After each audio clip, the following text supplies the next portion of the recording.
सामीन शो को दोबारा से ख़बरों के वक्फे के बाद दोबारा से इसको शुरू करते हैं। लियाकत नेशनल हॉस्पिटल की जानिब से आज का हमारा शो पेश किया जा रहा है। और सामीन जानते हैं आप कि हम लियाकत नेशनल हॉस्पिटल के मुख्तलिफ डॉक्टर्स और उनके मेडिकल के लोग हमारे पास आते हैं मुख्तलिफ टॉपिक्स के ऊपर। हम पिछले हफ्ते भी हमने बात की, आज हम एक डिफरेंट टॉपिक के साथ आपसे बात करेंगे इस पर। आज हमारा टॉपिक है ऑक्यूपेशनल थेरेपी। ऑक्यूपेशनल थेरेपी क्या होता है? ये बेसिकली कि ऐसा तरीक़ा इलाज है जो लोगों को जिस्मानी, ज़हनी और समाजी बेहतरी के लिए ऐसी चीज़ डिज़ाइन की जाती है कि जिसमें आपको ज़िंदगी गुजारने की बेहतर तरीक़ेकार मिल सकते हैं। किसी बीमारी की वजह से, चोट की वजह से, किसी माजूरी की वजह से, और भी बहुत सारी वजूहात हो सकते हैं। इसको और अच्छे से एक्सप्लेन हमारे साथ मिस समरीन कुरैशी मौजूद हैं हमारे साथ स्टूडियो में। She is senior occupational therapist from Liaquat National Hospital. अच्छे से हमें बताएंगी कि क्या होता है। अस्सलाम वालेकुम समरीन। वालेकुम सलाम, कैसी हैं मैं आप? बिल्कुल ठीक हूँ, आप कैसी हैं? अल्हम्दुलिल्लाह थैंक यू बिल्कुल सो ठीक। Much for coming to my show. Thank you so much for inviting me. Yes, you are always welcome. Occupational therapy, ठीक है, तो अगर मैं आसान लफ्ज़ों में अपने लिसनर्स को समझाना चाहूँगी क्या होता है? Basically occupational therapy it is related to occupation, यानी कि किसी भी एज ग्रुप का जो भी ऑक्यूपेशन होगा, अगर उसमें कोई हिंड्रेंस आ रही होगी, कोई रुकावट आ रही होगी किसी भी वजह से, या तो कोई डिसेबिलिटी हो, कोई बाय बर्थ डिसेबिलिटी हो, या किसी एक्सीडेंट की वजह से कोई प्रॉब्लम आई हो जिसमें जिस्मानी माजूरी या जहनी माजूरी हो, तो उसको कोप अप करने के लिए और उसको सबसाइड करने के लिए ऑक्यूपेशनल थेरेपी की जाती है। ठीक है। और ये हर एज ग्रुप के लिए होता है, बच्चा, बूढ़ा, जवान, सबके लिए हो सकता है। सबके लिए होता तो क्या पहले तो हम देखते थे कि अगर किसी को स्ट्रोक हो गया है। या किसी को कोई भी ऐसा माजूरी हो गई तो लोग उसको बिस्तर पे लिटा दिया बिल्कुल करते थे ऐसे और ही। पूरी ज़िंदगी वो उसी माजूरी के साथ बिल्कुल। गुजार के चला जाता था दुनिया से। तो क्या वाकई ही अभी लेटेस्ट मेडिसिन ने रिसर्च के मुताबिक जो कंट्रीब्यूट है इसकी क्वालिटी ऑफ लाइफ वाकई मरीज़ की बेहतर हो जाती है कि वाकई ये सही है? बिल्कुल ऐसा ही है। लेकिन अभी भी हमारे यहाँ इस चीज़ का रुझान कम है। लेकिन अगर ऑक्यूपेशनल थेरेपी शुरू करवा दी जाए फ़ौरन उस डिज़ीज़ के बाद, जैसे आप स्ट्रोक की बात करिए, अगर स्ट्रोक के कुछ ही टाइम के बाद फ़ौरन से एक्सरसाइजेज़ और ऑक्यूपेशनल थेरेपी को स्टार्ट कर दिया जाए तो बहुत अच्छा सा रीगेन हो जाता है। और इनिशियल जो अक्यूट टाइम होता है ना, जैसे 3 मंथ्स 6 मंथ्स, तो इसमें बहुत अच्छा जो है वो पेशेंट अकोमोडेट कर लेता है इन चीज़ों को, और वो अपनी डेली रूटीन में आने लगता है। क्योंकि देखें, स्ट्रोक में फिज़िकली डिपेंडेंसी तो होती ही है, प्लस कॉग्निशन भी डिले हो जाता है। तो उन चीज़ों को रीगेन करने के लिए हमें अक्यूट टाइम जो है ना, वो हमारा इनिशियल जो 3 मंथ्स होते हैं बहुत क्रूशल होता है। तो अगर उस टाइम पे स्टार्ट कर दी जाए थेरेपी तो बहुत अच्छा सा चेंज आता है। चेंज हो जाता है, बिल्कुल। अच्छा समरी, मैं ये चाहूँगी कि ज़ाहिर ऑक्यूपेशनल थेरेपी मुख्तलिफ़ चीज़ों में इस्तेमाल होती है, ठीक है ना? मैं बच्चों से इसका स्टार्ट लेना चाहती हूँ। मैं चाहती हूँ कि मैं चाहती हूँ हर स्टेज एज ग्रुप के लिहाज से आप हमें आज बताएं कि कहाँ कहाँ के लोगों को ज़रूरत पड़ती है। क्योंकि बहुत सारे लोग होते हैं, उनके बच्चे लेट डिले स्पीच होती है या तोतला बोलते रहते हैं, हकला के बोल रहे होते हैं, लेकिन बहुत सारी ऐसी चीज़ें, लेकिन लोग इसको इग्नोर कर देते हैं। तो मैं चाहूँगी कि जो बच्चे हैं उनको किन किन स्टेज पर किन चीज़ों के साथ ऑक्यूपेशनल थेरेपी की ज़रूरत पड़ती है? ठीक है। अच्छा देखिए, अभी जो आजकल हमारे यहाँ देखा जा रहा है वो 1-1.5 की एज में पेरेंट्स थोड़ा सा कंप्लेन करना शुरू कर देते हैं कि यार ये ना रिस्पॉन्ड नहीं कर रहा। मैं इसको आवाज़ लगाती हूँ, ये सुनता नहीं है। ऑल्दो 2 to 2.5 3 इयर्स तक एक एज में जाके इस चीज़ को डायग्नोस किया जाता है। लेकिन अब हमारे यहाँ इतना ज़्यादा फोकस्ड मोबाइल वगैरह हो गया है, ये स्क्रीन्स हो स्क्रीन गई हैं। टाइम, हाँ। बिल्कुल। तो उस एज में 1 ईयर 1.5 ईयर्स की बात कर रही हूँ मैं, कि इस एज पे पेरेंट्स को समझ में आना शुरू होता है कि यार कोई गड़बड़ है। फिर वो हमारे पास लेके आते हैं। ऑब्वियसली फिर हम गाइड करते हैं पेरेंट्स को कि थोड़ा रुकें, थोड़ा सा एज आने दें ऊपर, फिर देखें कि ये चीज़ें आगे बढ़ती हैं या नहीं। तो बेसिकली हमारे यहाँ जो है वो 1.5 टू 2.5 ईयर्स में स्टार्ट हो जाती हैं ये चीज़ें। और समझ इस तरह से आता है कि आप बच्चे को आवाज़ लगाएं, बच्चा सुनेगा नहीं, बच्चा अपनी दुनिया में मगन नज़र आएगा आपको कि वो उसको कोई उस सराउंडिंग से अपने वो नहीं होता कि कोई इंटरेस्ट नहीं मेरे पास, होगा। बिल्कुल कोई मेरे पास बैठा हुआ है या कोई मुझे आवाज़ लगा रहा है या या मैं हाँ। बच्चे हैं खेल रहे हैं तो मैं उनके साथ खेलूं। हाँ। तो ये वाली जो एलिमेंट होता है ये एक बहुत ज़्यादा नज़र आ रहा होता है। प्लस हमारे यहाँ कम्युनिकेशन का बहुत ज़्यादा रुझान है कि पेरेंट्स अगर बच्चा कम्युनिकेट करना नहीं शुरू करे 2.5 में, तो पेरेंट्स ज़्यादा परेशान हो जाते हैं कि यार ये तो बोलना भी नहीं शुरू हुआ है, मम्मा पापा के अलावा तो ये कुछ बोल ही नहीं रहा है। तो एक एक ये वाला एलिमेंट भी होता है जिसमें पेरेंट्स जो है ना वो थोड़े से डर जाते हैं और वो फिर लेके आते हैं। तो फिर हम लोगों को गाइड करते हैं, उन लोगों को बताते हैं चीज़ें। और बच्चों में तो ये वाली एज हो, इस एज में हमें ये चीज़ें नज़र आती अच्छा हैं। समझ, एक कॉल भी बीच बिल्कुल में। जी बिल्कुल। अस्सलाम वालेकुम। हेलो, थोड़ा सा ज़ोर से बोलिएगा प्लीज़। जी वालेकुम सलाम। डिस्कनेक्ट हो गई, सॉरी। No problem. ठीक है, हाँ बिल्कुल, जस्ट बोलने के उसके ऊपर आते अच्छा, हैं। और इन चीज़ों को ज़्यादातर रिलेट किया जाता है कि शायद माँ ने तवज्जो नहीं दी या मदर अगर वर्किंग है तो वो उसने टाइम नहीं दिया, स्क्रीन टाइम बहुत ज़्यादा दे दिया, तो शायद इस वजह से है। ऑल्दो ये सब चीज़ें एक सेकेंडरी इश्यूज़ हैं, लेकिन प्राइमरी जो इश्यूज़ हैं वो उस बच्चे के अंदर वो जीन में ये चीज़ें मौजूद होती हैं जो बाहर आ रही होती हैं इस एज में, स्पेसिफिकली 2.5 की एज में। ठीक है, तो उसकी वजह से एक कॉल ले लेते हैं। जी अस्सलाम वालेकुम। हेलो, हेलो, इनकी आवाज़ नहीं आ रही। हेलो अस्सलाम वालेकुम, नहीं आ रही, सो सॉरी। No problem. अच्छा ठीक है, मतलब ये जो बच्चे जब अच्छा अब बच्चे बोल भी रहे होते हैं लेकिन सम टाइम ऐसा होता है कि सही तरह नहीं बोल रहे होते, और फिर वो तोतला जो बोल रहे होते हैं, और फिर माएँ जो वो प्यार में, उनकी माँ तो उनकी बात समझ बिल्कुल। लेती है, लेकिन फिर जब वो बड़े होना शुरू हो जाते हैं तो फिर लगता है कि शायद उनको कम्युनिकेट करने में मसला हो रहा है, तो इसके लिए भी ऑक्यूपेशनल थेरेपी की ज़रूरत पड़ती है। कम्युनिकेशन के लिए एग्जैक्टली ऑक्यूपेशनल थेरेपी नहीं है। ऑक्यूपेशनल थेरेपी बेसिकली उस चीज़ को ओवरकम करता है। कम्युनिकेशन के लिए वैसे स्पीच थेरेपिस्ट हमारे यहाँ हैं तो वो ठीक है। इस चीज़ को फोकस्ड करते हैं, लेकिन उस कम्युनिकेशन को लाने से पहले की जो चीज़ें हैं, जैसे अगर बच्चा एक जगह बैठ नहीं रहा है और सोशल कम्युनिकेशन नहीं कर रहा है और एक ही चीज़ को बार बार दोहरा रहा है, तो जब बच्चा हमारे पास आता है तो पहले हम इन चीज़ों को सेंसरी इंटीग्रेशन के थ्रू सबसाइड करते हैं ताकि बच्चा टॉलरेंस शो करे, बच्चा फोकस शो करे, क्योंकि यही सारी चीज़ें डिस्टर्ब होती हैं जिसकी वजह से बच्चा रिस्पॉन्ड नहीं कर रहा होता। तो जब ये चीज़ें सबसाइड होती हैं फिर स्पीच थेरेपी के लिए रेकमेंड किया जाता है या स्पीच थेरेपिस्ट उसको फोकस करता है, क्योंकि ज़ाहिर है बच्चे का फोकस एक मेन एलिमेंट है। बच्चा अगर फोकस करेगा बैठ के तो ही वो सामने वाले की बात को समझेगा और सुनेगा और समझेगा। तो ऑक्यूपेशनल थेरेपी ज़रूरी होती है जिसमें सेंसरी इंटीग्रेशन होता है, सेंसेस को इंटीग्रेट किया जाता है ताकि बच्चा बैठना सीखे और समझना सीखे। जब ये चीज़ें हो जाती हैं तो फिर हम उससे फर्दर रेकमेंड करते हैं स्पीच थेरेपी के लिए। जी अस्सलाम वालेकुम, मैं पहले सुन लेती हूँ फिर आप लगा लीजिएगा। हेलो, आई जी, मैं थिंक, फरमान बात कर रहा हूँ। हाँ जी फरमान जी, बताइए प्लीज़। फरमान की कॉल जो है ना वो लग नहीं रही कोई बात है। नहीं। अच्छा अभी जब हम ऑक्यूपेशनल थेरेपी, ठीक है, बच्चे अब विद ऑटिज़म, ठीक है, तो जैसे अभी आपने ये भी बताया कि डिफरेंट बच्चे खुद खेलना शुरू हो जाते हैं, बहुत सारे माँ बाप इस चीज़ को नहीं एक्सेप्ट कर पाते कि उनके बच्चे ऑटिज़म है, तो क्या क्या ऐसी चीज़ें होती हैं जो ऑक्यूपेशनल थेरेपी कब से उनको ऑटिज़म के बच्चों को स्टार्ट कराना शुरू कर देनी चाहिए। अर्ली इंटरवेंशन हमारी 2.5 3 इयर्स है। ठीक है। 2.5 या 3 इयर्स में बच्चा अगर हमारे पास आता है तो वो बहुत अच्छा टाइम होता है जिसमें बच्चे की थेरेपी स्टार्ट कर दी जाए और हमें रिजल्ट्स मिलना शुरू हो जाते हैं, क्योंकि ज़ाहिर है ग्रोइंग एज होती है, दिमाग भी बन रहा होता, चल रहा होता है, ग्रोइंग उस पर जा रहा होता है, फिर फिज़िकली भी बच्चा जो है वो ग्रो कर रहा होता है।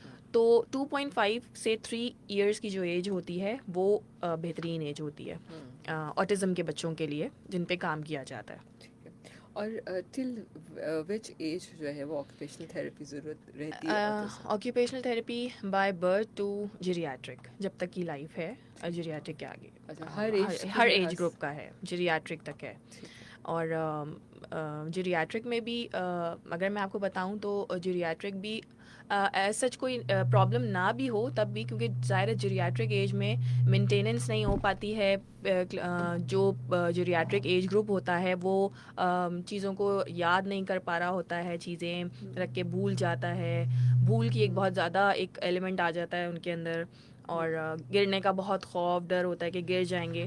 तो जीरियाट्रिक में हम इन मैनेजमेंट्स पे काम करते हैं, उनको इंडिपेंडेंट करते हैं इस तरीके से कि हम ऑक्यूपेशनल थेरेपिस्ट असिस्टिव डिवाइसेस भी प्रोवाइड करते हैं फॉर अगर फिज़िकली इम्पेयर्ड है बहुत ज़्यादा, या फिर इस जीरियाट्रिक एज ग्रुप में कि बहुत ज़्यादा बुजुर्ग हैं, नीचे नहीं झुक सकते हैं, तो कुछ एडेप्टिव डिवाइसेस तरह की होती हैं जो हम प्रोवाइड करते हैं ताकि वो इंडिपेंडेंसी की तरफ आए।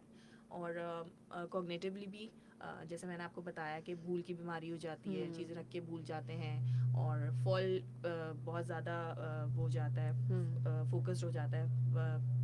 जो इस एज के ग्रुप के लोग होते हैं वो गिर जाते हैं या स्लिप ज़्यादा जल्दी हो जाते हैं, तो अपने आप को बैलेंस नहीं कर पाते हैं। तो इनके लिए हम एडेप्टिव डिवाइसेस भी प्रोवाइड करते हैं। सही। अच्छा समरीन, छोटा सा कमर्शियल ब्रेक लेते हैं, फिर इसके बाद वापस आते हैं। Stay tuned.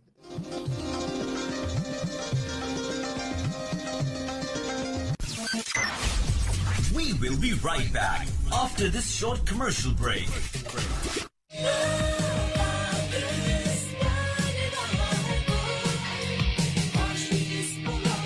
Hot 105.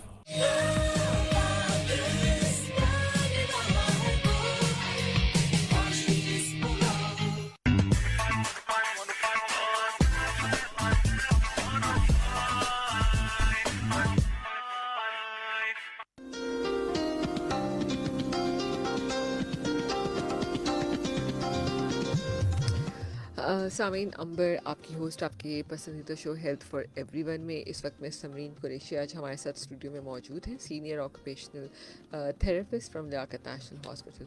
अच्छा, लियाकत नेशनल हॉस्पिटल के अंदर इनकी तमाम फैसिलिटीज़ मौजूद हैं ऑक्यूपेशनल थेरेपी के लिहाज से? जी जी बिल्कुल, पूरा डिपार्टमेंट है। है। और जीरियाट्रिक पे भी काम हो रहा है, अडल्ट पे भी काम हो रहा है, और पीडियाट्रिक पे भी काम हो रहा है। तीनों सर्विसेज हैं। ठीक है। अच्छा, एडल्ट्स जो होते हैं उसमें जब स्ट्रोक सर्वाइवर्स होते हैं उनके लिए ज़्यादा ये हेल्प आउट करता है? न्यूरोलॉजिकल जितनी भी कंडीशंस होंगी अदर देन स्ट्रोक, कोई न्यूरोपैथी है, न्यूरोलॉजिकल कोई प्रॉब्लम है जैसे डिमेंशिया है, या कोई नर्व इश्यूज हैं, नर्व कंप्रेशन की वजह से कोई प्रॉब्लम्स आ रही हैं, या जीबीएस है। बहुत सारे ऐसे केसेस हैं जिसमें पैरालिसिस होता है या वीकनेस आना शुरू हो जाती हैं। बहुत सारे ऐसे न्यूरोलॉजिकल केसेस हैं, एपिलेप्सी है। तो इन केसेस को हम डील करते हैं। डिसेबिलिटी जो भी हो, अगर उसमें कोई वीकनेस आ रही है अपर एक्सट्रीमिटी की, या आप देख रहे हैं कि बिल्कुल बंदा जो है वो बाउंड हो गया है, बिल्कुल मूव नहीं कर पा रहा है अपनी अपर एक्सट्रीमिटी या लोअर एक्सट्रीमिटी को किसी भी काम को करने में, तो उन केसेस को हम फोकस करते हैं। ठीक है, बिल्कुल। तो इसमें फ़ायदा कितने अरसे में, मतलब कितना कंटिन्यूस, अगर ये वाली जो सारी जो न्यूरोलॉजिकल डिसऑर्डर्स हैं उसमें कितना अरसा लगता है ठीक होने में? अच्छा, जैसे मैंने अभी आपको बताया कि बहुत क्रूशल टाइम होता है अगर अक्यूट स्टार्ट कर दिया जाए। Acute in sense 3 months therapy अगर स्टार्ट कर दी जाए इन बिटवीन 3 मंथ्स, तो रिजल्ट्स बहुत अच्छे मिल जाते हैं। और उस पर भी डिपेंड करता है कि किस नौयत का फिजिकल या कॉग्निशन डिसेबल हुआ है पेशेंट। तो वैसे तो 3 मंथ्स का हम टेन्योर रखते हैं कि 3 मंथ्स में इतनी अच्छी थेरेपी हो कि पेशेंट जो है वो रिकवर करना शुरू कर दे, और 3 मंथ्स में चेंजेस आना शुरू हो जाते हैं। 3 मंथ्स से 6 मंथ्स तक भी आ जाते हैं। लेकिन फिर जब क्रिटिकल कंडीशन में चला जाता है पेशेंट और क्रॉनिक कंडीशन में चला जाता है, तो फिर हमें चीज़ों को मोल्ड करना थोड़ा सा मुश्किल होता है। लेकिन 3 to 6 मंथ्स हमारे पास बहुत अच्छा टाइम होता है कि हम पेशेंट की फंक्शनैलिटी को रीगेन करवा सकते हैं। ठीक है, बिल्कुल। एक छोटा सा कमर्शियल ब्रेक लेते हैं थोड़ा, ताकि जो थोड़ा सा टेक्निकल प्रॉब्लम जो आ रहा है उसको हम ठीक कर लें। हमारे साथ ही रहिए।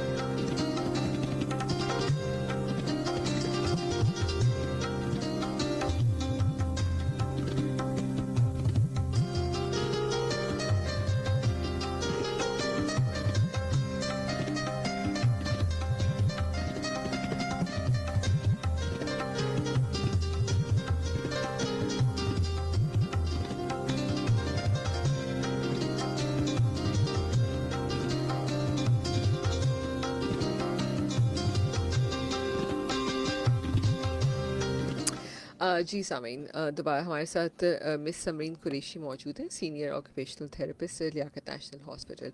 अच्छा, बहुत दफ़ा ऐसा होता है कि मेंटल हेल्थ रिहेबिलिटेशंस भी होती हैं, तो उसमें भी ऑक्यूपेशनल थेरेपी की रिक्वायरमेंट होती है? जी बिल्कुल, जैसे मैंने भी आपको एग्जांपल दी जीरियाट्रिक की। हाँ। जीरियाट्रिक में ज़्यादातर केसेस हमारे पास इन्हीं चीज़ों के आते हैं कि या ओके। तो भूल की प्रॉब्लम हो रही होती है या फॉल के केसेस आ रहे होते हैं कि चलते चलते गिर जाते हैं या रख के चीज़ें भूल जाते हैं या इतने डिपेंडेंट हो गए हैं कि कोई चीज़ अपनी नीचे से उठा नहीं सकते या इधर से उधर मूव नहीं कर सकते।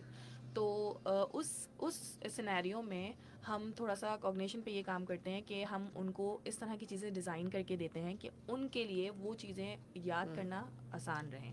अब कैसे? जैसे अब आप घड़ी है, वो पेशेंट घड़ी को देख तो रहा है लेकिन उसको टाइम समझ में नहीं आ रहा है, तो हम कुछ इस तरह की स्ट्रैटेजीज़ यूज़ करते हैं, कुछ सेशंस हम इस तरह के करते हैं कि हम उनको पेपर्स पे क्लॉक ड्रॉ करके और उनसे नंबर्स पूछ के जो हमारी टेक्निक्स हैं, जो हम जिन स्ट्रैटेजीज से हम इन चीज़ों को कोप अप करते हैं, तो वो चीज़ें हम फिर उनको गाइड करवा रहे होते हैं। और कुछ नोट्स हम उनको ऐसे बना के देते हैं, जैसे अगर फॉरगेटफुलनेस है तो हम कुछ नोट्स बना के दे देते हैं या हम अलार्म्स स्पेसिफाई कर देते हैं कि भाई आपको इस टाइम पे ये करना है, इस टाइम पे ये करना है। फॉल प्रिवेंशन के लिए हम ग्रैब बार्स होते हैं वॉशरूम में बहुत ज़्यादा। एक आपने देखा होगा कि इस एज के जो क्लाइंट लोग होते हैं वो फॉल प्रिवेंशन वॉशरूम्स में ज़्यादा होती हैं, तो हम ग्रैब बार्स और थोड़ा सा रैम्स वगैरह इस तरह के डिज़ाइन करवाते हैं घरों में कि या जहाँ भी उनका सेटअप है कि उनको ये चीज़ें इनकी ये चीज़ें सबसाइड हो जाए।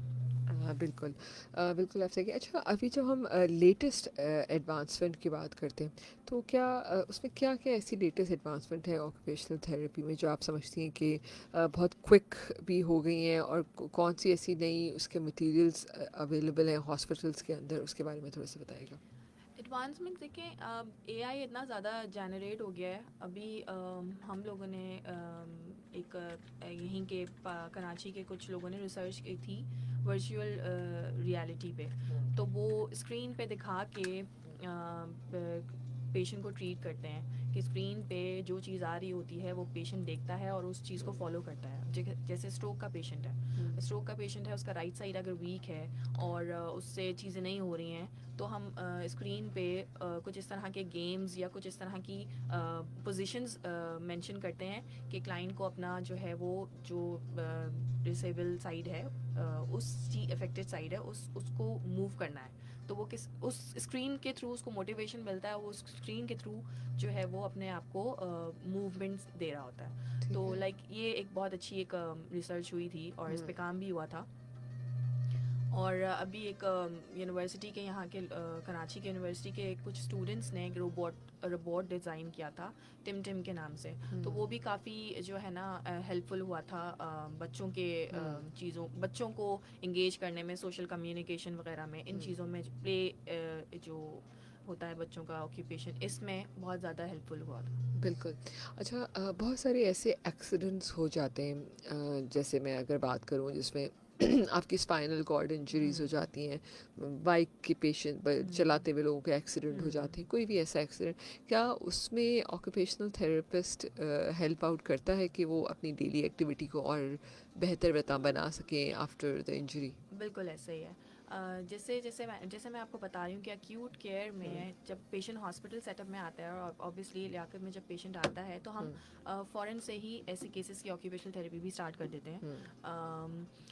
बेड बाउंड होता है लेकिन हम उसका मोटिवेशन को कैरी ऑन रखते हुए कि वो अपने मोटिवेशन को अच्छा रखे, अपने आप को डिपेंडेंट फील नहीं करे, तो हम वहाँ पे उसकी ऑक्यूपेशनल थेरेपी स्टार्ट कर देते हैं। फिजिकल लिमिटेशंस अगर नहीं भी हों तो कॉग्निटिव लिमिटेशंस इतनी ज़्यादा हो जाती हैं, पेशेंट एंजाइटी पे इतना ज़्यादा चला जाता है, डिप्रेशन में चला जाता है, तो हम उन चीज़ों को भी कोप करते हैं।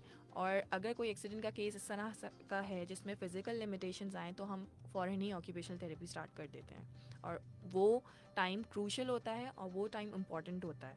तो शुरू के 3 मंथ्स बहुत इंपॉर्टेंट होते हैं, चाहे वो कोई न्यूरोलॉजिकल केस हो या वो कोई एक्सीडेंट केस हो या कोई ऐसी डिसेबिलिटी हो जो इमरजेंसी कोई केस हो इस तरह का जिसमें लिमिटेशन आ गई हो फिज़िकल, तो फ़ौरन से अगर आप थेरेपीज़ शुरू करवा दें तो चीज़ें बहुत रीगेन हो जाती हैं, अच्छी इम्प्रूवमेंट आ जाती है, फंक्शनल इंडिपेंडेंस हो जाती है पेशेंट की। जैसे बहुत दफ़ा ऐसा होता है कि डिफरेंट सर्जरीज़ होती हैं, सी सेक्शंस होते हैं और भी मेजर सर्जरीज़ ख़वातीन के साथ या डिफरेंट और लोगों के साथ सर्जरीज़ होती हैं। तो उसकी आफ्टर सर्जरी जो स्ट्रेंथ को वापस लेके आने के लिए, मोबिलिटी के लिए, उसमें भी इसकी कोई हेल्प आउट कर होती है? बिल्कुल, लियाकत नेशनल पहला प्लेटफॉर्म है जहाँ पे गायनी में भी ऑक्यूपेशनल थेरेपिस्ट काम कर रहे हैं, और गायनी में पोस्ट ऑपरेटिव केसेस जो होते हैं उसमें हमारा रोल होता है, और उसमें हम स्ट्रेंथनिंग को ही, एर्गोनॉमिक्स को, स्ट्रेंथनिंग को, या जो भी वर्क प्लेस एडजस्टमेंट है उस फीमेल की, वो हम करवाते हैं। और एनर्जी कंजर्वेशन टेक्निक्स हम गाइड करते हैं, पोजीशनिंग हम गाइड करते हैं, क्योंकि ऑब्वियसली अगर कोई सी सेक्शन का केस है, सी सेक्शन हुआ है, मदर्स जो न्यूली मदर्स होती हैं फर्स्ट टाइम, तो वो काफ़ी ज़्यादा परेशान हो रही होती हैं कि हम किस तरीके से अपने काम करेंगे। तो हम उन कामों को आसान करने के लिए हम उनको गाइड करते हैं, एनर्जी कंजर्वेशन टेक्निक्स बताते हैं कि किस तरीके से उन्होंने अपने रूटीन को एनर्जी कंजर्व करके गुजारना है, किस तरह से उन्होंने अपनी पोजीशनिंग करनी है, ताकि जो आगे के सिम्टम्स आते हैं कि कमर में दर्द हो रहा है या सूजन आ रही है, तो ये वाली चीज़ें सबसाइड करने के लिए हम उनको पोजीशंस गाइड करते हैं। एर्गोनॉमिक्स बताते हैं, अगर कोई फीमेल वर्किंग है तो उसको अपने ऑफिस में किस तरह से अपनी केयर करनी है आफ्टर द सर्जरी, तो ये चीज़ें हम गाइड करते हैं, तो ये काफ़ी हेल्पफुल होती हैं। सही। अच्छा, एक छोटा सा कमर्शियल ब्रेक लेते हैं। एक यहाँ पर सवाल है कि बच्चा है तकरीबन 5 से 6 साल का, ठीक है। उसमें जब वो खाना खाता है, वैसे इज़ नॉर्मल, लेकिन खाना जब खाते हैं तो वो कुछ बच्चे होते हैं कि बड़ा नवाला, जैसे वक्त के साथ साथ हम नवाले को शायद बड़ा कर सकते हैं ना, इससे पहले हम छोटी सी बाइट लेते फिर बड़ा, तो इतनी एज में 6-7 साल का भी हो गया, लेकिन अभी तक वो बहुत बड़ा नवाला नीचे नहीं कर पाता। क्या इसमें कहीं ऑक्यूपेशनल थेरेपी हेल्प कर सकती है? क्या ये कोई साइकोलॉजिकल इफ़ेक्ट होता है जिससे बच्चे को लगता है कि नहीं, बड़ा नवाले से उल्टी आ जाएगी, जो उन्होंने ये लिखा, जो मैं एक्सप्लेन किया? ठीक है। अच्छा, ये बेसिकली होता इसलिए है कि ऑल्दो कोई ऐसा इशू नहीं है, ये सॉलोइंग इशू है। सॉलो बेसिकली स्पीच थेरेपिस्ट देखता है, लेकिन कंडीशन पे वेरी करता है कि अगर वो आएंगी और फिर हम उनको देखेंगे तो ज़ाहिर हमें ज़्यादा अच्छे तरीके से समझ में आएगा। लेकिन होता ये है कि पेरेंट्स, अक्सर पेरेंट्स इस तरह के होते हैं जो बच्चों को सॉफ्ट डाइट पे रखते हैं या सेमी सॉलिड डाइट पे रखते हैं।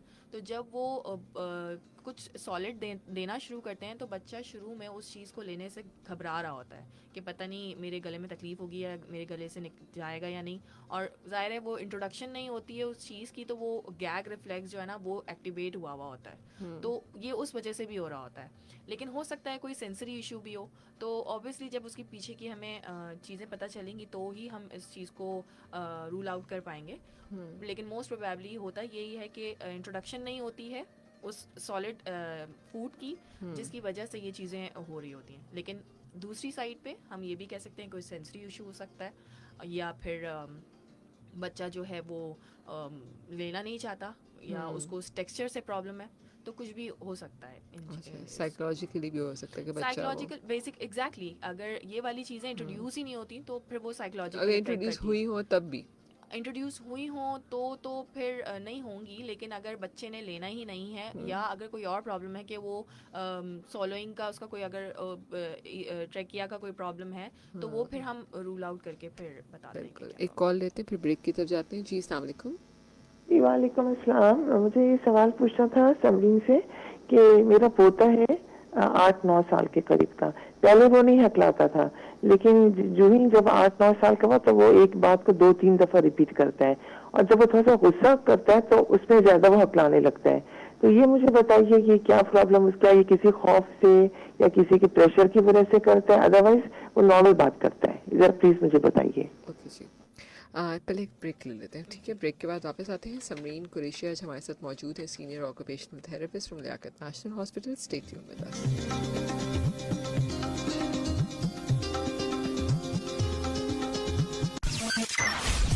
We will be right back after this short commercial break.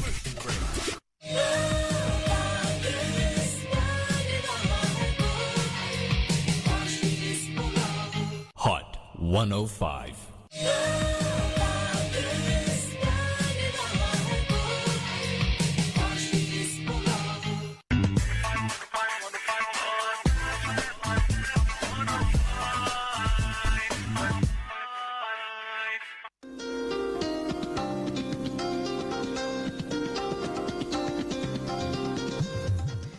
Sami number आपकी होस्ट आपकी पसंदीदा शो हेल्थ फॉर एवरीवन में इस वक्त आप हमें सुन रहे हैं हॉट एफएम 105 के स्टूडियो से लाइव। मेरा और आपका साथ 12 बजे तक रहेगा।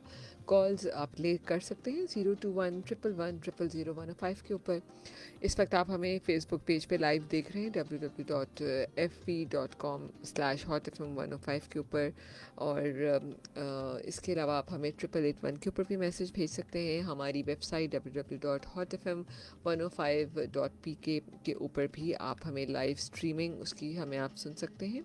हमारे साथ समरीन कुरैशी मौजूद हैं, occupational senior occupational therapist from Liaquat National Hospital. Caller की कॉल थी कि उनका पोता है 8 से 9 साल का, कभी कभी अखलाता है, गुस्सा आ जाए तो ज़्यादा। अच्छा, इसका भी रीज़न मे बी एंजाइटी हो सकता है कि, और वो कह रही हैं कि वैसे वो नॉर्मल बोलता है और जब ज़्यादा गुस्सा आता है या टेंट्रम्स शो करता है तो वो हकलाने लगता है। तो बाज़ दफ़ा ऐसा भी होता है कि बच्चे के अंदर जब टेंट्रम्स ज़्यादा होते हैं तो वो एक एंजाइटी में होता है, टेंट्रम्स ज़्यादा शो कर रहा होता है, तो एंजाइटी में वो अपने लफ्ज़ों को तोड़ रहा होता है, मतलब टूटे टूटे लफ्ज़ों में वो बात करता है या उसकी आवाज़ जो है वो टूटे टूटे लफ्ज़ों में निकलती है। तो माइट भी ये एंजाइटी का रीज़न हो। तो और एक अगर वो कॉल पे होती तो मैं उनसे ये सवाल करती कि ज़्यादा वो हाइपर एक्टिव तो नहीं है, मतलब हर वक्त उसका हर एक्शन जो है वो हाइपर तो नहीं है, मतलब एक्टिवेशन उसकी हाइपर एक्टिविटी में तो नहीं है कि वो जो भी काम करता है वो हाइपर हो।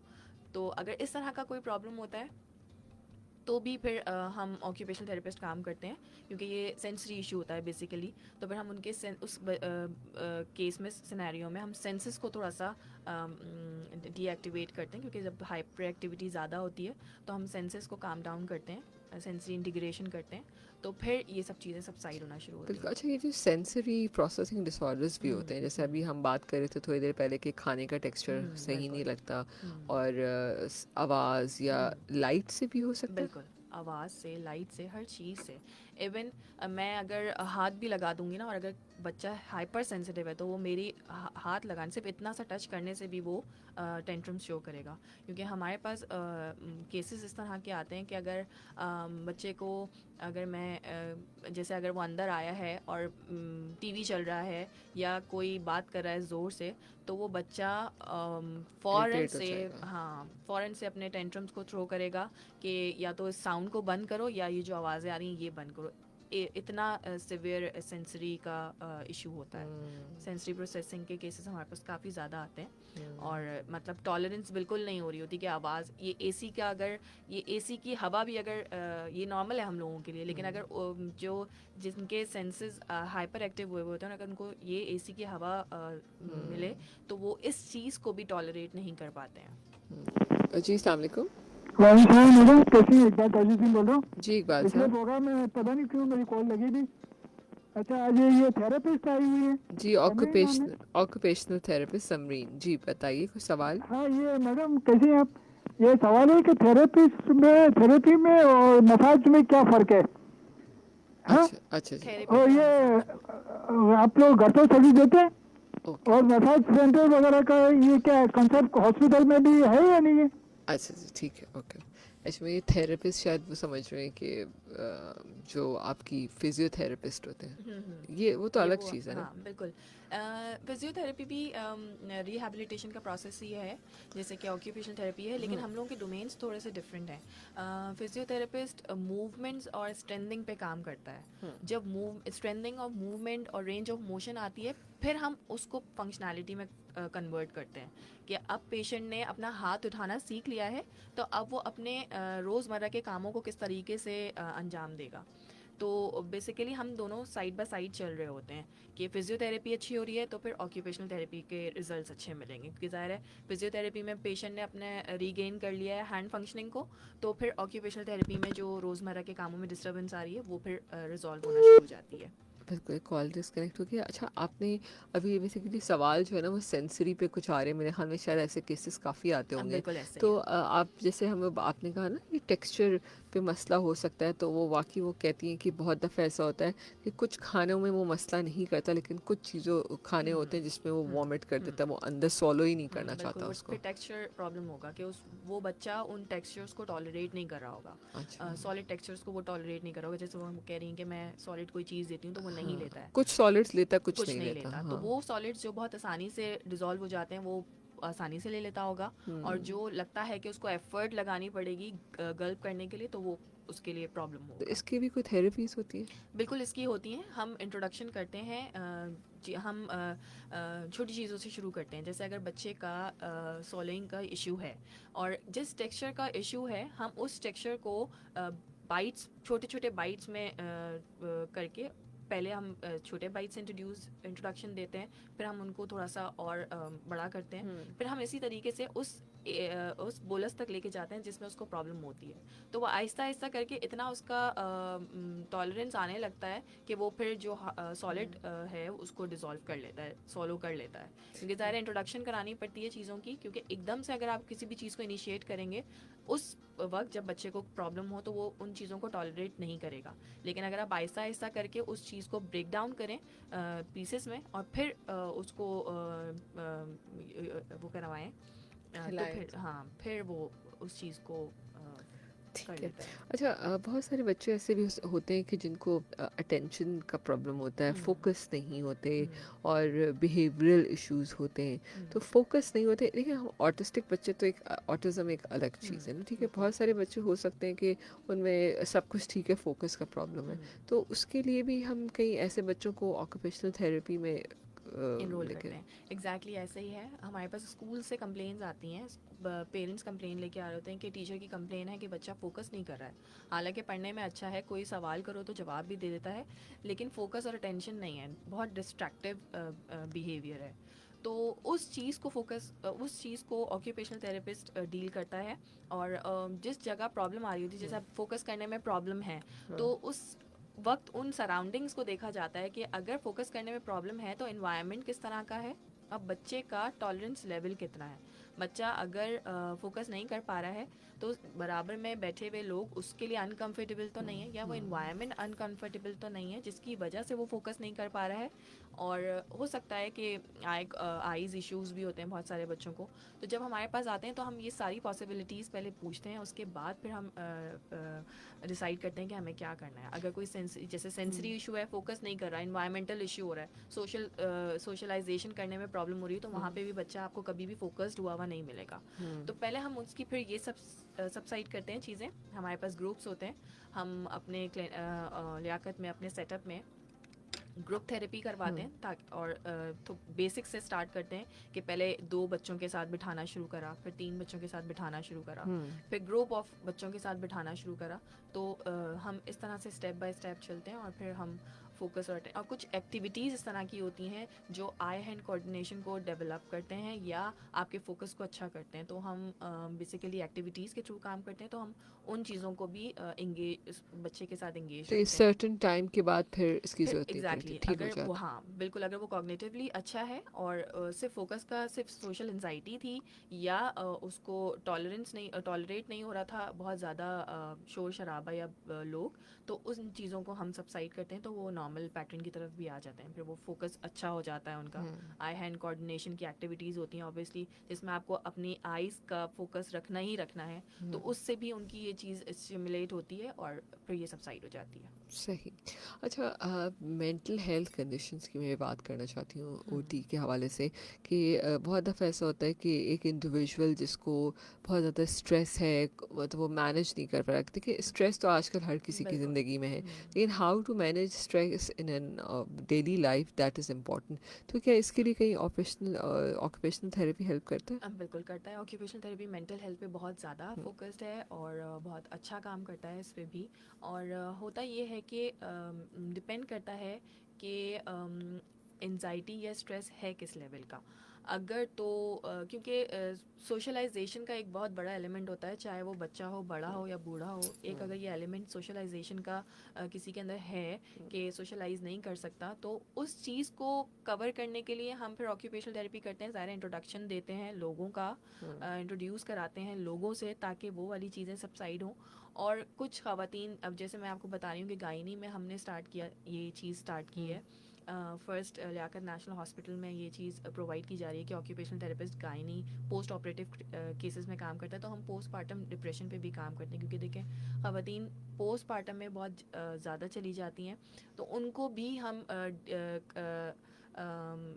डील करते हैं और इस तरीके से करते हैं कि उनका पूरा जो डेली रूटीन है उसको सेट करते हैं कि जो चीज़ें उन्हें अच्छी लग रही होती हैं या जो चीज़ें वो शौक से करती हैं, तो फिर हम उनकी इंट्रोडक्शन ज़्यादा देते हैं। जैसे ख़वातीन हैं, कुछ ख़वातीन को टीवी में कुकिंग प्रोग्राम्स देखना अच्छा लगता है, कुछ को टॉक शोज़ देखना अच्छा लगता है, तो वो हम फिर सेट करते हैं कि किस तरीके से जब ये लेवल आपका बढ़ रहा हो तो आप अपने आप को किस तरीके से इस चीज़ से सबसाइड करें।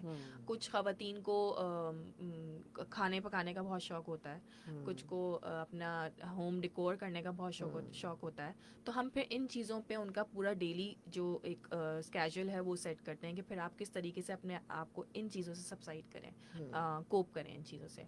और इसी तरीके से बड़ों का भी यही है कि ज़ाहिर है एक एज में आके एक डिपेंडेंसी आने लगती है, तो जो जेरियाट्रिक एज ग्रुप है वो फिर अपने आप को डिपेंडेंट समझने लगता है, तो वो एक थोड़ा सा अपने आप को लोगों से अलग कर लेता है। जब हम डायमेंशिया या पार्किंसंस के, हाँ बिल्कुल, फॉरगेटफुलनेस किसी भी किस्म की हो या वैसे भी आप देखें हमारे यहाँ की एल्डरली जो एज है वो एक टाइम में आके अपने आप को बहुत आइसोलेट कर लेते हैं, और वो फिर आइसोलेशन उनको स्ट्रेस, एंजाइटी, डिप्रेशन, इन चीज़ों की तरफ लेके जा रही होती है। तो हम कोशिश करते हैं कि उनको इनकी इन्वॉल्वमेंट को बढ़ाएं उनकी फैमिली के साथ। अब जैसे लियाकत नेशनल हॉस्पिटल में senior citizen primary care unit start हुआ है, और ये इन्हीं एज ग्रुप के लिए है कि जहाँ इनको इन्वॉल्वमेंट नहीं मिलती है या इनकी फैमिली में इतने लोग नहीं होते हैं, तो लियाकत नेशनल हॉस्पिटल में senior citizen primary care unit है, जहाँ पे हम सारी सर्विसेज प्रोवाइड करते हैं, आइदर वो फिजियोथेरेपी हो, ऑक्यूपेशनल थेरेपी हो, साइकोलॉजी हो, बिहेवियर थेरेपी, तो वहाँ पे हम लेके आते हैं और ऑक्यूपेशनल थेरेपी में हम उनकी इंगेजमेंट करवाते हैं लोगों के साथ। फिर हम कुछ एक्टिविटीज़ के, क्योंकि हमारा डोमेन में एक्टिविटीज़ के थ्रू ही फंक्शनल करना है, तो हम एक्टिविटीज़ को इस तरह का लेके आते हैं कि क्लाइंट जो है वो उन चीज़ों में इंटरेस्ट ले और सोशल कम्युनिकेशन भी करे। बिल्कुल। अच्छा, एक सवाल इधर है कि बहुत दफ़ा जैसे बच्चे होते हैं, मोटर स्किल्स होती हैं आपकी एज के लिहाज से डिफरेंट मोटर स्किल्स होती हैं, तो एक तो उनका सवाल था कि मोटर स्किल को अगर आप डिफ़ाइन करना चाहें तो आप कैसे करेंगे, और क्या कभी कभी बच्चा जब मोटर स्किल्स नहीं कर रहा होता है एज के साथ साथ, तो अपने लेवल्स को नहीं मीट कर रहा, तो उसके लिए क्या हेल्प हो सकती है? बिल्कुल, ऑक्यूपेशनल थेरेपी जैसे मैंने आपको बताया बाय बर्थ टू जीरियाट्रिक है। अगर डेवलपमेंटल माइलस्टोन्स नहीं अचीव कर रहा है बच्चा, जैसे बच्चा बड़ा होता जा रहा है लेकिन गर्दन नहीं ठहर रही है, और 4-5 महीने का हो गया, 6 महीने का हो गया, गर्दन अभी तक नहीं ठहरी है, तो ऑक्यूपेशनल थेरेपिस्ट का रोल है, और ऑक्यूपेशनल थेरेपी काम करता है, थेरेपिस्ट काम करता है इस पे।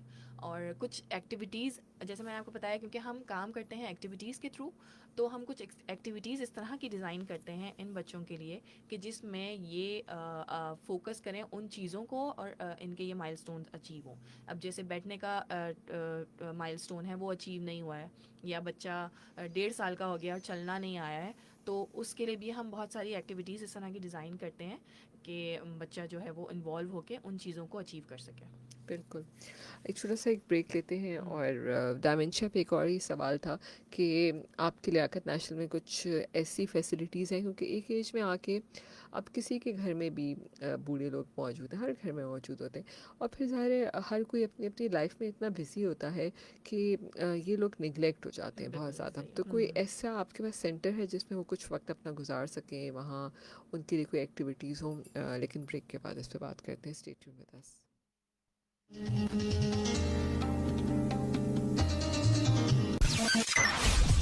We will be right back after this short commercial break.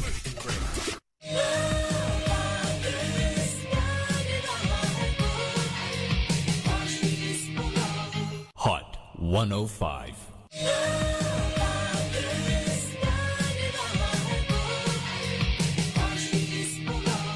Hot 105.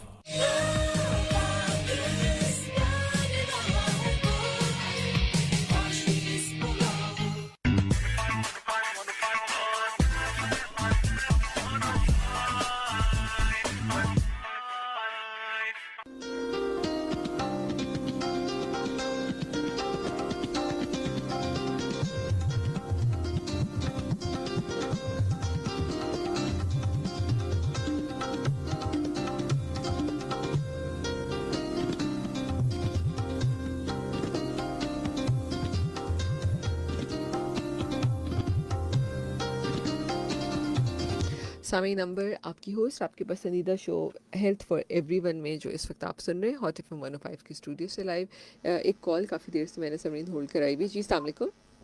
अभी वालेकुम अस्सलाम। अभी मैं भूरा फकीर मजदूर बात कर रहा हूँ, मजदूरी भी कर रहा हूँ और आपका प्रोग्राम में सुनो, अल्लाह खुश रखे आपको। जी जी हुक्म करें। बाजी ये हमारा ये प्रोग्राम है जहान है ना, ये यही प्रोग्राम है ना बाजी? हाँ ये बिल्कुल वही प्रोग्राम है। हाँ, ये हमारे उस्ताद साहब हैं, रफीक साहब हैं।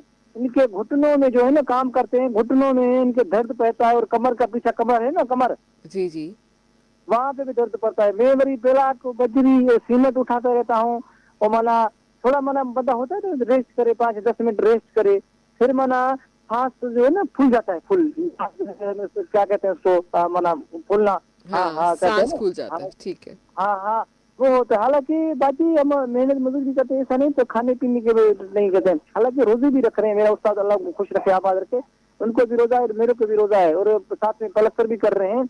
इनमें हमको ये पता है हम रोजे के टाइम क्या खा सकते हैं और इफ्तारी के टाइम हम क्या खा सकते हैं, क्या नहीं खा सकते हैं। इस हिसाब से जो रूटीन में चलेंगे ना, उस हिसाब से अभी मैंने सुबह वो खाइए मुर्गी का सालन, अल्लाह भला का सब सबको खिलाए मुर्गी, ठीक और है। उसके बाद मैंने खाई है दही, उसके बाद मैंने 6 गिलास पानी के पिए हैं सुबह सुबह। अल्लाह 6 गिलास पानी। अच्छा ठीक है, बस मुझे आपकी बात समझ आ गई। ठीक है ओके, बहुत शुक्रिया आपकी कॉल करने का। अल्लाह 6 गिलास पानी पिए इन्होंने। अब सोचे वो मुझे ना इनकी बात से वो इश्तिहार अभी कोई ना एक किसी ने सर्कुलेट किया था रोजे से पहले कि सहरी के वक्त आप ऊँट नहीं जो आप इतना पानी जमा पिए। कर लेते हैं बिल्कुल। अच्छा, इनका बेसिकली सवाल ये था कि वो घुटनों में जो दर्द है वो रह गया, कमर में जो दर्द है वो। अच्छा मैंने अभी जैसे बताया कि हम एनर्जी कंजर्वेशन टेक्निक्स गाइड करते हैं कि किस तरीके से आपने खड़ा होना है, किस तरीके से आपने बैठना है, किस तरीके से आपने लेटते हुए उठना है या बैठते हुए उठना है। तो ये सारी पोजीशंस ऑक्यूपेशनल थेरेपिस्ट गाइड करता है। क्योंकि देखें, उठना बैठना भी हमारी बॉडी पे बहुत ज़्यादा इफेक्ट करता है। अगर आप गलत पोजीशन से उठ जाएं तो आपकी कमर में भी चुक आ जाती है और आपको ऐसा लगता है बॉडी फटीग हो गई है। तो हम इस तरह की पोजीशंस गाइड करते हैं इस लेवल से कि क्लाइंट को या जो भी इस प्रॉब्लम के साथ आ रहा है उसकी ये चीज़ सबसाइड हो। अब जैसे इन्होंने बताया कि उनका सिल उठाने का, सीले उठाने का कुछ काम है, तो जाहिर है वो नीचे झुकते होंगे और उठा लेते होंगे, वो अपनी पोजीशन का इतना ख्याल नहीं रखते होंगे और उसमें घुटनों की भी मूवमेंट मुसलसल रहती है और कमर की भी मूवमेंट मुसलसल रहती है। तो एनर्जी कंजर्वेशन टेक्निक्स हैं ऑक्यूपेशनल थेरेपिस्ट के पास, आप वहाँ आएँ और फिर आपको जो है वो तरीके से गाइड किया जाएगा कि किस तरीके से आप इन चीज़ों को सबसाइड कर सकते हैं। हेलो जी अस्सलाम वालेकुम। गाँव के फूल हम आप पे निशावर करते हैं, आपकी मुस्कुराहट को हम सलाम करते हैं। जी गाँव के कुछ फूल हम आप पे निशावर करते हैं, आपकी मुस्कुराहट को हम सलाम करते हैं। जिंदगी नेकियों से जन्नत बन जाए, ये डॉक्टर साहिबा और आरजे साहिबा आपको दुआ हम सुबह शाम करते हैं। बहुत शुक्रिया बहुत शुक्रिया। ऐसी भी खूबसूरत सी कॉलें भी आती हैं। बहुत शुक्रिया आपकी बहुत प्यारी सी बात कहने का। अच्छा हमने बात की थी कि जो ऐसे लोग जो डायमेंशिया अल्जाइमर के शिकार होते हैं उनके लिए कोई ऐसी एक्टिविटीज़ हैं वहाँ पर? बिल्कुल। हमारे यहाँ मैंने जैसे आपको बताया लियाकत नेशनल हॉस्पिटल में primary senior citizen primary care unit start हुआ है और उसमें हमारे पास काफ़ी ज़्यादा तादाद में जीरियाट्रिक पॉपुलेशन आ रही है और उसमें ऑक्यूपेशनल थेरेपी का सेशन होता है जो कि 1 आवर का होता है और उसमें हम हर किस्म के केस को डील कर रहे होते हैं। आइदर वो फॉरगेटफुलनेस हो या फिर वो एज इस तरह की हो जिसमें चलना फिरना से कासिर हो गया है एल्डरली, या फिर वो व्हील चेयर बाउंड है, या फिर वो ज़्यादा चलता है तो सांस फूलने लगता है, या फिर गिरने का डर होता है। तो हम इस तरह के हर केस को डील करते हैं और इन सब चीज़ों को डील करने के लिए उनका मोटिवेशन ज़्यादा ज़रूरी होता है क्योंकि इस एज में आके मोटिवेशन भी बहुत लो हो जाता है। तो पहले तो हम उनका मोटिवेशन अच्छा करते हैं ताकि वो जो चीज़ों के शिकार हो रहे हैं वो चीज़ें रिजॉल्व हो। और मोटिवेशन हम इसी तरीके से बढ़ाते हैं जैसे मैंने आपको बताया कि हम उनकी एज ग्रुप की एक्टिविटीज़ डिज़ाइन करते हैं। आर्ट एंड क्राफ्ट होता है कुछ, और जिसका पजल्स हो गए, बिल्कुल जो इनको डिफरेंट खेल में चेस इंटरेस्ट वगैरह ज़्यादा होता है गेम्स। तो हम उनके साथ गेम्स को फॉलो करते हैं। ख़वातीन जिनको आर्ट एंड क्राफ्ट है या नीडिंग का काम है या पेंटिंग बहुत पसंद है तो हम फिर उनका माइंड डाइवर्ट इस तरीके से करते हैं। अल्जाइमर हेलो जी अस्सलाम वालेकुम। जी वालेकुम सलाम मैडम, मेरी पहले कॉल बंद हो गई। मैं खलील अहमद बात कर रहा हूँ, अंदरूनी सिंध, पालका गंबद कोई जिला सवाल फैसपुर। जी कोई सवाल करेंगे? आपका प्रोग्राम सुन रहे हैं माशाल्लाह बहुत अच्छा है। तो मेरी उम्र तकरीबन 28 से 30 साल है और मुझे नजर का मसला है, यानी कि शबकोरी एक बीमारी होती है खानदानी। हम्म। तो ये मुझे मसला है, मुझे रात को बिल्कुल नहीं दिखाई देता, और दूसरी बात कि कमजोरी की वजह से या किस चीज की वजह से मेरे दिन को भी नजर अब कमजोर हो गई है। तो इस बारे में डॉक्टर साहबा से अच्छा, पूछिए नहीं कि आपने शबकोरी। आँखों के डॉक्टर को दिखाया है? क्योंकि समरीन तो ऑक्यूपेशनल थेरेपिस्ट है, जी, आपने आँखों के डॉक्टर को दिखाइए। अल्हम्दुलिल्लाह मैंने दिखाया है इस्लामाबाद अल शफा अस्पताल में, कराची कोरंगी 2.5 नंबर में, गम्बट में एक अस्पताल है, वहाँ पर भी दिखाया है। कहते हैं कि पर्दे आपके कमजोर हैं, आपका कोई इलाज नहीं। तो पर्दों का भी नहीं और दूसरा शबकोरी का, इन दोनों मसलों का हल नहीं। तो ठीक है, क्या इससे मेरे मसले का कहीं या किसी सिस्टम में कह रहे थे टेक्निकल काम चल रहा है इस पर्दों के हिसाब से, तो ठीक है, क्या मैं मेरा समझ गई। मसला हल हो सकता है? क्योंकि मैं एक मैरिड बंदा हूँ, शादीशुदा हूँ, बहुत शुक्रिया। जिम्मेवारियां भी ऊपर, आपको पता है कि मजदूर बंदा ना कमा सकता है ना कुछ कर सकता है। ठीक है, बहुत मेरे ऊपर जिम्मेवारियां भी और परेशानी भी मैं बहुत समझ गई ज्यादा। आपकी बात। बहुत शुक्रिया आपके कॉल करने का। एक्चुअली इनको आँखों का मसला है, आई थिंक जो काला मोतिया हो जाता बिल्कुल। है कि लोगों को, तो अभी तक तो ऐसी रिसर्च शायद नहीं आई है। बिल्कुल, लेकिन देखिए, अगर इनकी आईसाइट वीक है सिर्फ और उसमें रोशनी है, तो ऑक्यूपेशनल थेरेपिस्ट इन लोगों पे इस तरीके से काम करता है कि हम इनके चीज़ों को डिज़ाइन कर देते हैं, इनके एरिया को स्पेसिफाई कर देते हैं। अब जैसे इनकी जो चीज़ें इनकी जहाँ होती हैं, होनी हो चाहिए, हम इनको वहीं एडजस्टमेंट कराते हैं, थोड़ा सा होम मॉडिफिकेशन करते हैं। और अगर इनका वर्क प्लेस कोई इस तरह का है जहाँ पे हम मॉडिफिकेशन कर सकें, तो हम उनकी वर्क प्लेस एडजस्टमेंट कराते हैं। इस तरह के केसेस में वर्क प्लेस एडजस्टमेंट भी होती है और होम मॉडिफिकेशन भी होती है, कि अगर उनको प्रॉब्लम है, अगर उनके घर में सीढ़ियाँ हैं और वो ज़ाहिर नज़र की वजह से सीढ़ियाँ नहीं चढ़ पा रहे हैं, तो फिर हम उनकी मॉडिफिकेशन इस तरह से करवाते हैं कि हम रिलिंग्स का इंट्रोडक्शन कराते हैं कि आप रिलिंग्स को जहाँ से वो हाँ बिल्कुल कंफर्टेबली मूव बिल्कुल कर सके एग्जैक्टली हर अब इंडिपेंडेंटली कर लें, क्योंकि ज़ाहिर है जब डॉक्टर ने कह दिया कि कोई इलाज नहीं है, तो फिर हम उनको इंडिपेंडेंसी की तरफ लेके आते हैं थ्रू होम मॉडिफिकेशन एंड उनकी वर्क प्लेस एडजस्टमेंट। हेलो जी, अस्सलाम वालेकुम। वालेकुम अस्सलाम। मोहम्मद साहबा, मुझे डॉक्टर साहब से बात करनी है। जी जी, प्लीज़। जी जी बिल्कुल, बात जी, करिए। अस्सलाम वालेकुम डॉक्टर वालेकुम साहबा। सलाम। कैसे हैं आप? ठीक जी है, बिल्कुल, अल्लाह का शुक्र है, आप बताइए। अल्हम्दुलिल्लाह। अच्छा मैम, मैं नदीम बात कर रहा हूँ। हम्म, मैं जो ना ब्लाइंड हूँ। अच्छा। ठीक है। जी जी। अच्छा मैम, ये जो आपने बात की कि जैसे ओल्ड जो लोग होते हैं, ओल्ड एज लोग ना, तो उनके लिए जो है ना वो एक्टिविटीज और ये चीजें करवाई जाती हैं। बिल्कुल। अच्छा, ये जहाँ मैं पढ़ाता था जिस इंस्टीट्यूट में, तो वहाँ भी कुछ ऐसे ओल्ड जो है हजरात थे जो ब्लाइंड भी थे और हैंडीकैप भी थे, जैसा कि आपने कहा व्हील चेयर ना, व्हील चेयर बाउंड हो पर्सन। गए, जी जी। अच्छा, तो मैम ये लोग जो है ना ये सोसाइटी मांगते हैं कि मतलब कुछ लोग आए, उनसे बात करें, उनके साथ बैठें।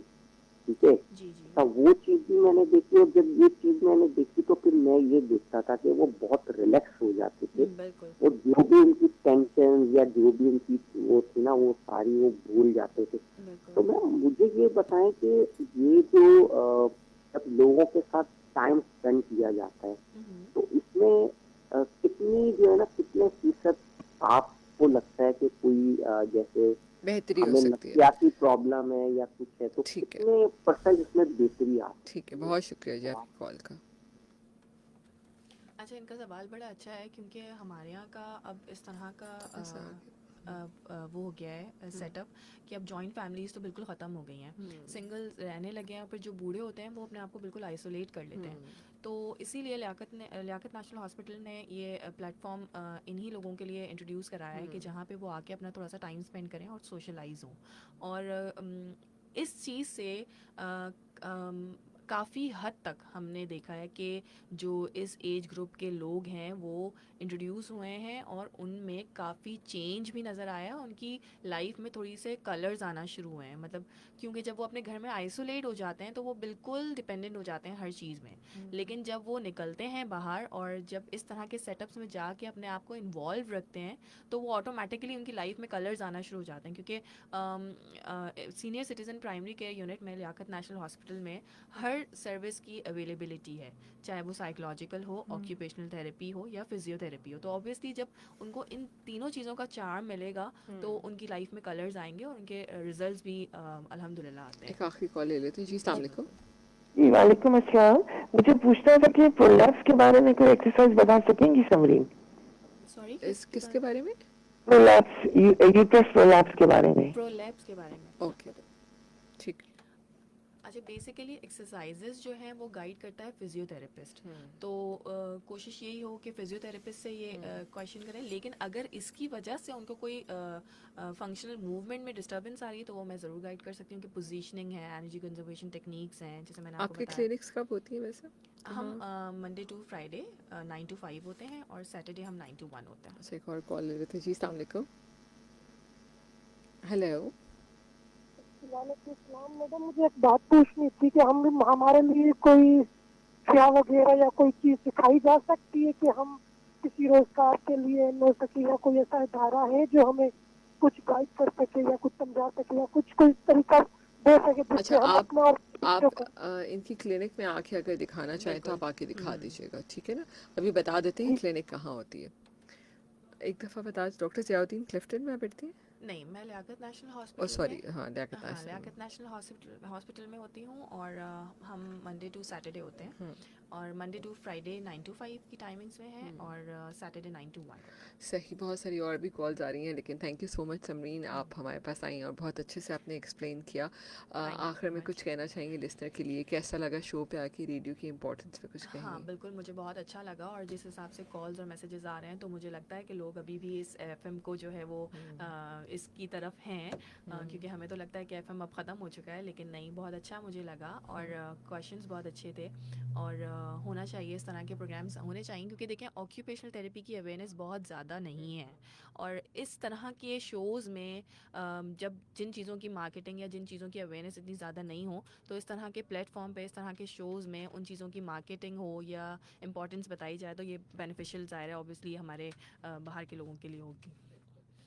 Thank you so much Samreen, आप हमारे शो में आई। बहुत सारी कॉल्स आ रही हैं, लेकिन फिर मैं माजरत कर लेती हूँ क्योंकि ख़बरों का वक्फा हो गया और टाइम भी ख़त्म हो गया है। और आपका बहुत बहुत शुक्रिया समरीन, बहुत ज़बरदस्त आपने इन्फॉर्मेशन दी है, लोगों ने बहुत पसंद किया आपकी इन्फॉर्मेशन को। और अपना ख़्याल रखिए। जितने भी लोग हमारा शो सुनते हैं और नहीं भी सुन रहे तो आप यूट्यूब चैनल नंबर रज़ा के सब्सक्राइब कीजिए। हॉट FM 105 के फेसबुक पेज पे भी शोज़ आप देख सकते हैं। अपना ख़्याल रखिए। सेहत बहुत बड़ी नेमत है, ज़िंदगी में एक ही दफ़ा मिलती है। अल्लाह ताला ने जो आपको पैदा किया है, इस दुनिया में लेके आए, हम सब उसकी अमानत है। जितना उसका ख़्याल रख सकें अपने आप का, अपनी सेहत का ख़्याल रखें, तो ज़िंदगी भी और ही खूबसूरत लगेगी। और सेहतमंद ज़िंदगी गुजारें, हेल्दी लाइफस्टाइल अपनाइए ताकि हम मुख्तलिफ़ बीमारियों से बच सकें। अपना ख़्याल रखिएगा। अल्लाह हाफ़िज़।